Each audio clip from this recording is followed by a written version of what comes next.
জীবননগরে মাদকসহ কথিত নারী সাংবাদিক গ্রেফতার। মোহাম্মদ মুনাইম হোসেনের ভিডিও চিত্রে দেখুন বিস্তারিত।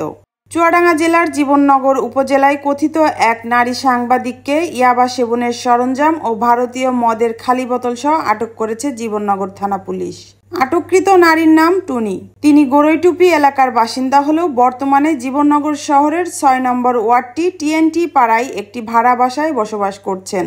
স্থানীয় সূত্রে জানা যায়, টুনি নিজেকে সাংবাদিক পরিচয় দিয়ে এলাকায় চলাফেরা করতেন। তবে এলাকাবাসীর অভিযোগ, তিনি প্রায়ই বাইরে থেকে বিভিন্ন ছেলে মেয়েকে তার বাসায় নিয়ে আসতেন, যা নিয়ে এলাকাবাসীর মধ্যে দীর্ঘদিন ধরেই অসন্তোষ বিরাজ কাজ করছিল। জানা যায়, শনিবার গোপন সংবাদের ভিত্তিতে জীবননগর থানা পুলিশ টুনির বাসায় অভিযান চালায়।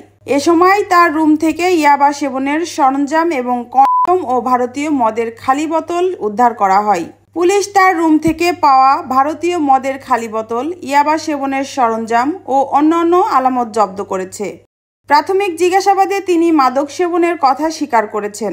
তার বিরুদ্ধে মাদকদ্রব্য নিয়ন্ত্রণ আইনে মামলা প্রক্রিয়াধীন এবং সৈয়দজাদি মাহবুবা মঞ্জুর মৌনা এক্সিকিউটিভ ম্যাজিস্ট্রেট চুয়াডাঙ্গা কর্তৃক পরিচালিত মোবাইল কোর্ট বসিয়ে তাকে ৫০০ টাকা জরিমানা ও ৭ দিনের কারাদণ্ড দিয়েছেন। Muskan Rubayet Mira, BGTV news, Jhenaidah.